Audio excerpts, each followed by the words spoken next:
Okay. Coming to you live from downtown Pomona, Havana. Episode 14. We back, R&R Podcast. We got an interview tonight, y'all, with my homeboy, DeAndre Adams, running for city council in L.A., the Crenshaw district. Went to school with this young man, and he's doing great things out there for the community. Ladies and gentlemen, Mr. DeAndre Adams, give it up for him. Welcome to the show, big dog. Thank you, brother. All right. Talk to us, man. So, Randy mentioned you running for city council. Go ahead. What district? Yes, so District 8, Crenshaw area near Coliseum. Okay. All the area, Crenshaw Square. Okay. Little parts of Ladera Heights, just a little bit past Jefferson, over the area.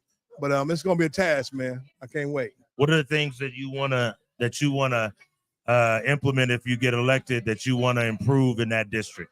Well, once I'm elected, I'm gonna definitely change the way the atmosphere is in educational schools. Like, okay. You got the kids. Y'all remember we was all in school, high school. We had trade tech. We had all the stuff we need to get the stuff performance we had, like home ec, all that stuff. We had wood shop, but now they ain't got none of that stuff. None of that. Kids just run these streets on mini bikes and motorcycles and snatching and grabbing, and it's crazy. Yeah. So the experience with me was when I was coming home one night, see my fiance, it was a street takeover. And what made me want to run, 4 sheriffs, and then the second unit came out, 6 would pull guns on me surrounding my car. How long ago was that? About 2.5 months ago. Okay. On Imperial Highway in Western. My neighborhood. Southwest College. Right across Southwest College. Yeah. So I'm like, why are you pulling me over? He says, well, you look suspicious. I'm backing my car up because I can't get through. And it didn't catch down one person. Over 100 cars, one person got caught, but my car.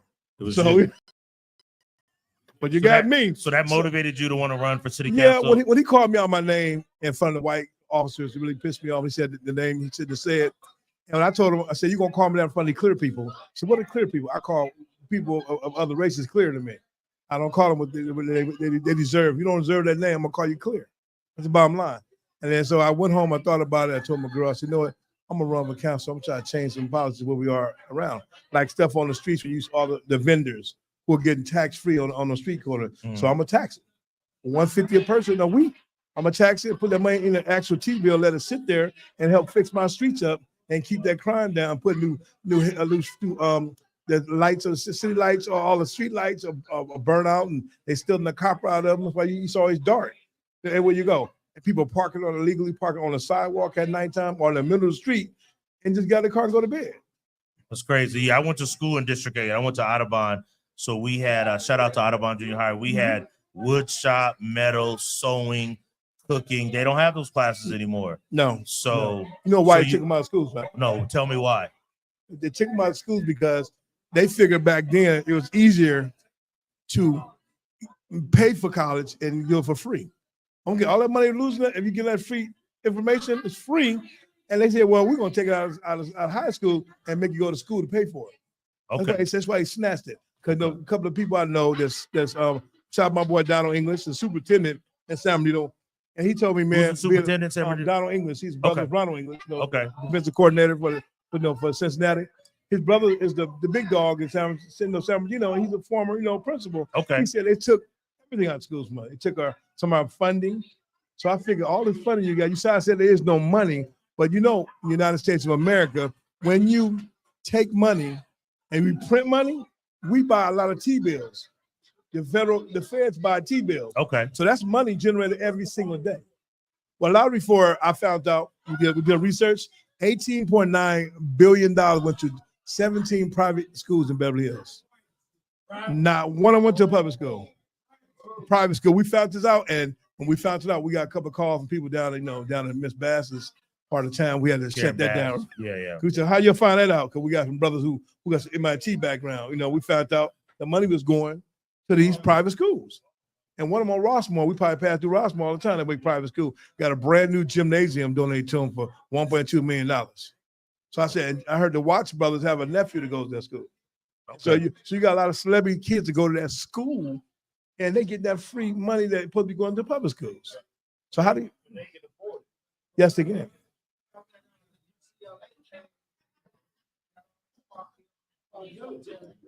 Oh, the veterans. Yeah, we that's what we're looking into right now. Why is that happening? And why is all our vets on the streets? I was with you. I have that Trump theory. You could say what you want to say about Donald Trump. I feel if we shouldn't be paying taxes for and don't get it twisted. I have a lot of billionaire clients, former clients, and I was bodyguarding, who told me, man, they used to pay killer taxes. Don't say they didn't go taxes. Don't say that the rich is not being taxed or they being taxed. One of my clients, she said 1 year is 4.9 million she's been taxed. Year before, it's 7.4 million. It's a black billionaire female I was with for almost 8 years. And she said, we get taxed. Don't get it twisted. Don't think that the rich is getting taxed and the poor is getting taxed worse. Or it's just the fact that our government keeps lying to us. It says no money here, but we sending $11 billion over to overseas every other week. What are some of the other things you want to do in your district, District 8? Well, another thing I want to District 8 is basically bring back literacy education when it comes down to money for our young generation.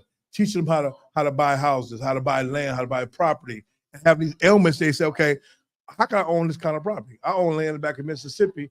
When I was 17, my grandma gave me 2 acres of land. What you gonna do with it? I said, sell marijuana. That'd be for the laws That's for the laws even out there. I said, hey, now all of a sudden you go out there now and people buying the land and harvesting marijuana. Yeah. Making millions of it. Yeah.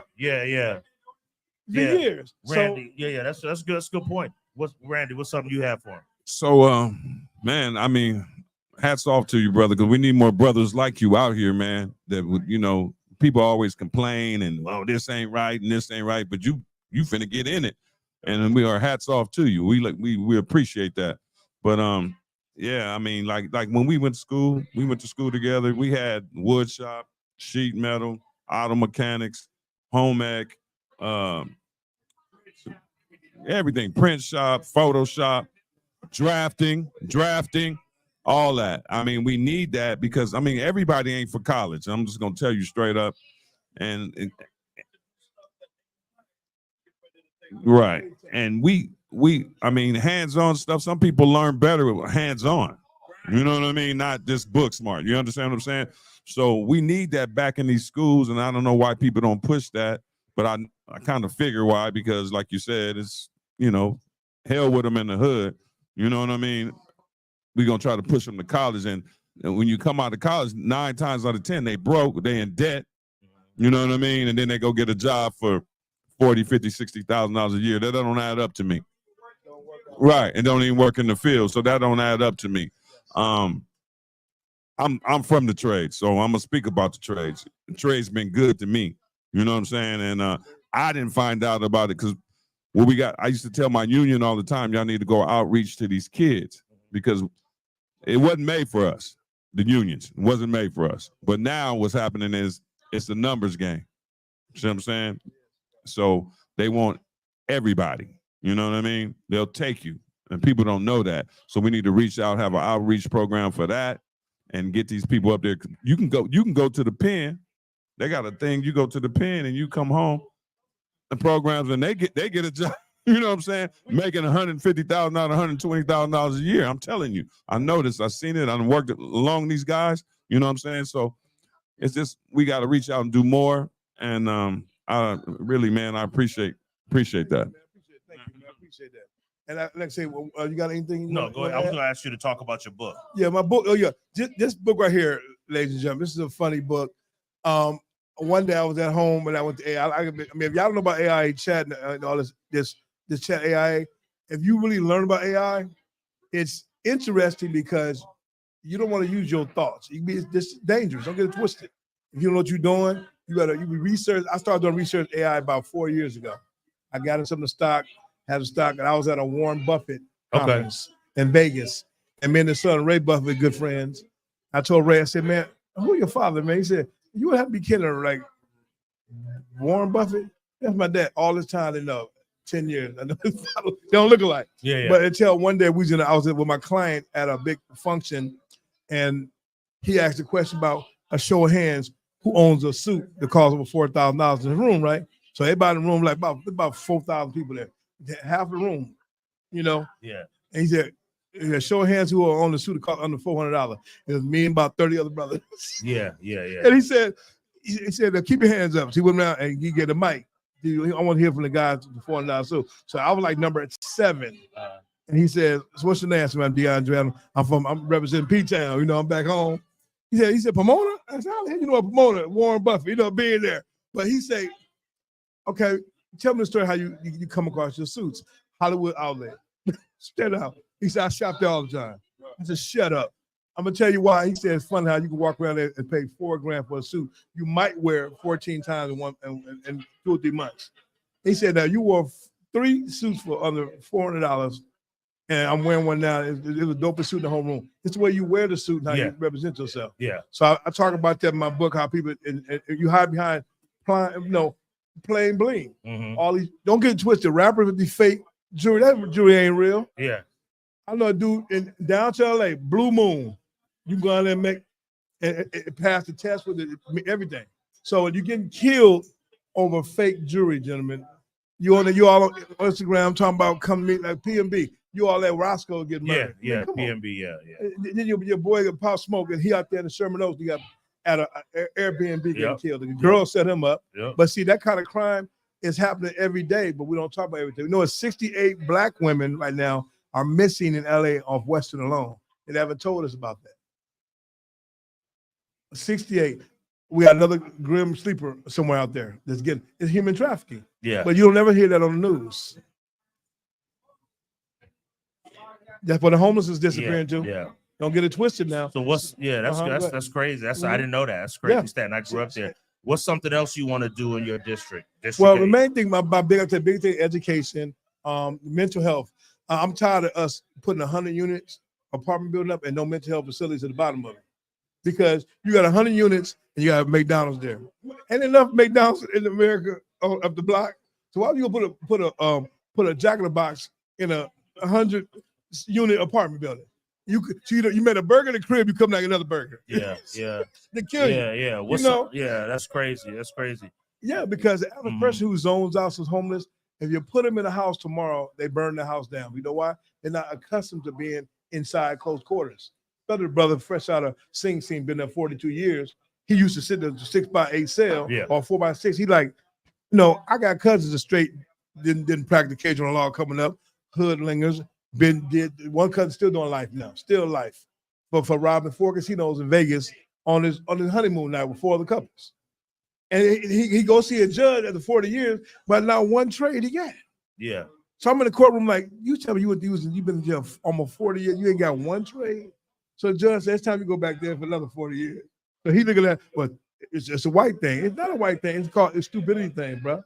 So I'm trying to change the mentality of people what they think when it comes to, I can't do it. Like my boy Randy say, college ain't for everybody, brothers. You can get a 4-year degree and you get out slinging fries, and you got a master's in education. Yep. You slinging fries that in and out. Yeah. And now you're in debt up your yin yang. So I think they should be after. If you make more than $200,000 a year, they shouldn't even tax you at all. And I think vets should have to pay no more taxes. People who get Social Security should not even pay taxes. Period. Wait till you're 69 years old to stop paying. It makes no sense, but it's money out there accumulating every day in America when we're printing it. But you gotta realize your Social Security numbers. You look on the back of them. That letter you see, the G, that's a bond at birth. When you're born, you look it up. You're worth probably $500,000, $200 million. You might be worth $100 million for all you know. Touch your Social Security number.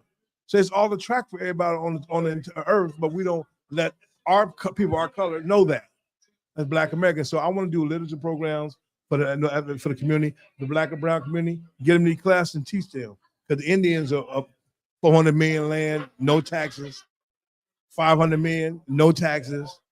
I would like that. I don't want no 40 acres in the mill. I want to get that patent money that my great grandfather who invented the street light. That's the money I'm looking for. Not no 40 acres in the mule, because there ain't no money. Yeah. What are some of the high schools in your district? Well, we got of course we got John Muir, we got Dorsey, we have Crenshaw. Okay. It's my area, and I went to a program. Washington, yes. Okay. I went to a couple of young Black pilots program for the Help Start. I have a couple of guys who the descendants of the Tuskegee Airmen. I have a couple of them have kids about my age, me and our age, but in the late 50s, and they want to get involved in having the first Black pilot program because I have two friends that's two of the first African American brothers on their Learjet companies. They under 40. They own like 5 Learjets. So they're looking for the young new pilots. Yeah. So I'm putting that program in right now. That's good. Is that in District 8? Yeah, it's gonna be the whole thing will be District 8. Anyone who want to come, men or women, kids, learning anything about the aviation, we're gonna put those classes together. And I already got the funding. Now I'm gonna get it twisted. I done raised over $1 million already. I'm not even on ballot yet. That's guaranteed money from white America. It had nothing to do with me being in the District of Los Angeles because I can get anybody's donation. You just can't vote for me in my district. So I told white America, look, this is what I'm trying to do. And they love it in Orange County because I'm out there all the time. They tell me about me and Reddy, a little cigar spot in Orange County. Two of the guys who go there, one who endorsed me. They said, because I see where you're trying to go with this. I love this, that you're trying to make sure that the next generation of kids, period, are not doing the jailbird song. No singing, nobody knows the trouble, man. All that bullshit. When is the ballot? When are you up for election? Okay, we start campaigning first of the year. What first happened, of 2025. Yes. What happened as soon as this election was over last night? I'm in a portal, so they email me. Okay. Which I'll probably email the next couple of days. Say come down to the clerk's office, paperwork, fill it out, declare that you're running, and then they give me 1,000 signature things. So anybody in my district, so all I'm gonna do is go in the barbershops. Okay. So Bam. you have to get 1,000 signatures. Or you can go $300 and 500 signatures. But see, I want everything the rough and tough. I want to get 1,000 signatures. I want people to know this is where we coming. And you look at my first poster, I'm straight gangster. I'm in a king chair, suited and booted, looking like I'm just rough. It's my screensaver. They said, "You a straight gangster." That's how I want to look. But I won't be wearing a suit my whole campaign. I'm working my own gear, which is Big J 45 collection. Be online first of the year.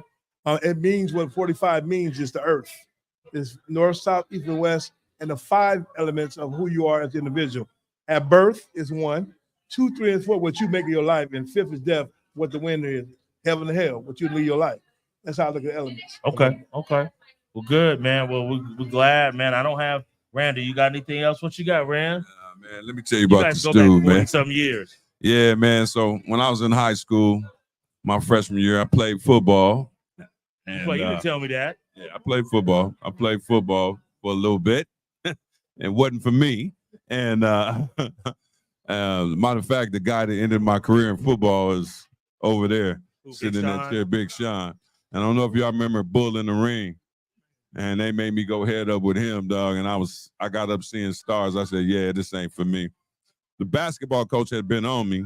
Shetty heard about me, but I was playing travel ball my freshman year. Who you playing for? Were you playing out here? Or in Diamond Bar. I was playing for travel team. Okay. And I said, well, I'm going to skip my freshman year. This cat seen me one day balling. He's like, hold up, man, you ain't playing on the team? I'm like, nah, man, I'm playing travel ball. I'm good. I'm going to play next year. Don't worry about it. He's like, nah, man. I said, they already had the tryouts anyway, man. He's like, nah, man, I'm finna take you over here and talk to this coach, man. I need you, dog. And he talked to the coach, and I tried out that day, gave me an open trial. The coach was like, yeah, you on. I started the first game. Really? We played Gladstone. I'll never forget this. Who's Gladstone's in Azusa. And we coming down, we losing by like 6 or whatever, and I'm in the game, and then I got they passed the ball to me. I'm gonna take the shot. You know what I'm saying? I'm about to take the shot. I raise up on him.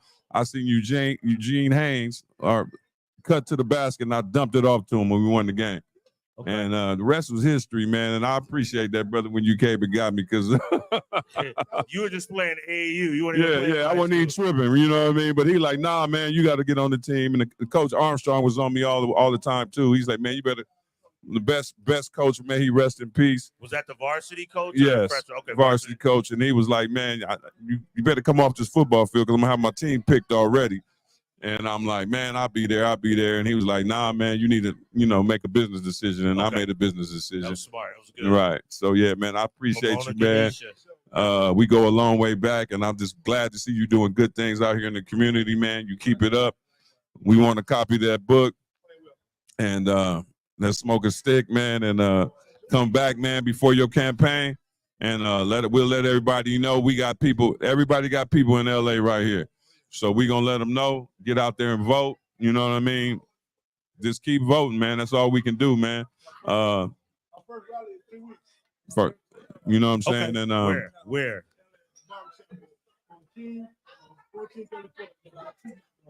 1434 what? It was, all the elders come out. Actually, the elders to come out. I want to hear who've been there for 30, 40, 50 years in the community. I want to hear what they want to talk about what they need change in the neighborhood. That's the number one thing because we don't know if you don't tell us. where's that? King 1431 is Yeah. by Western. About to take a fried chicken in that Jack in the Box right there, right across the street.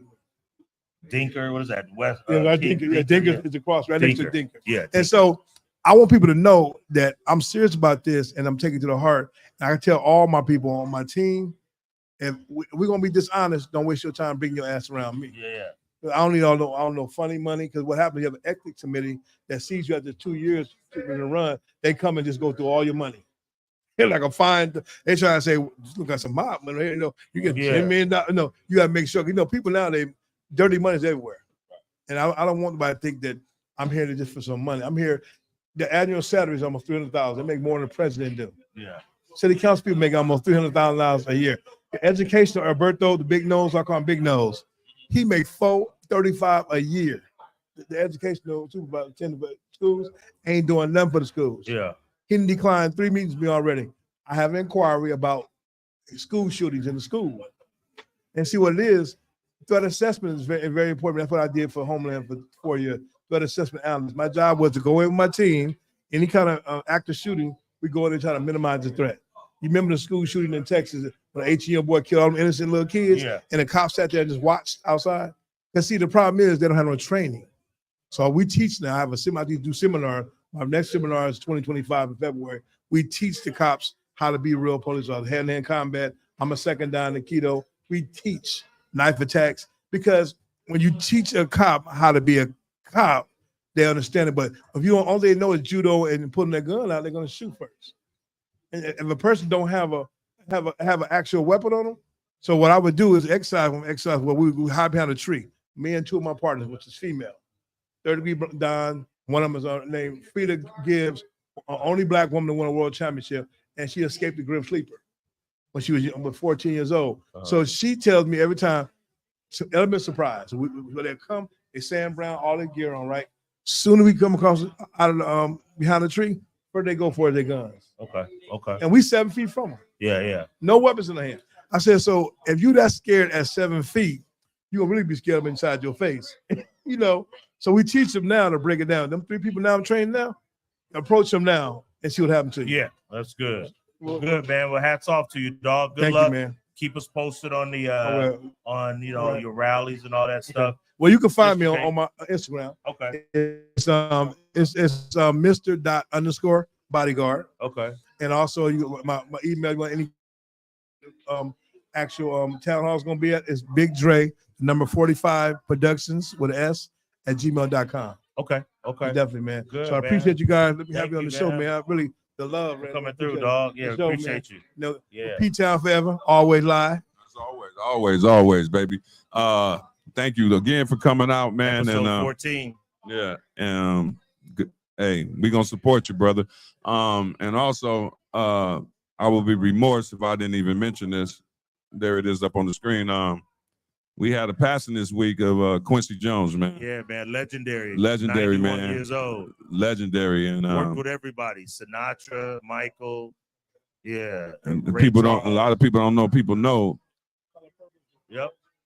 Uh, Vibe magazine, Quest Records. the Beats headphones came to him first, and he was like, "Oh man, I don't know." He gave it to Dr. Dre. Gave it to him. Gave it to him. I got somebody for y'all. You know what I mean? So you know what I'm saying? Stuff like that. People don't know, man. And hats off to him, man. May you rest in peace, my brother, man. You did your thing, man. You ran your race, man, and you did a beautiful thing out here for the people. Yep. You know what I'm saying? So hats off to him. Rest in peace, Mr. Quincy Jones. Yep. All right. We about to get up out of here. You got anything, Rob? No, I'm good. Episode 14. We'll be dog, back it was next good. week. We got And them we've been on sticks. two We got hours. them sticks on bet. You gonna owe me 2 next Yeah, week. all right. We'll see. I got South Carolina and Washington. Yeah, we'll see. We thank everybody for coming out tonight, man. And super duper producer Raul. Hey, one hell of a show. We'll be back next week, of course, and stay blessed out there. There you go. We out. Good job.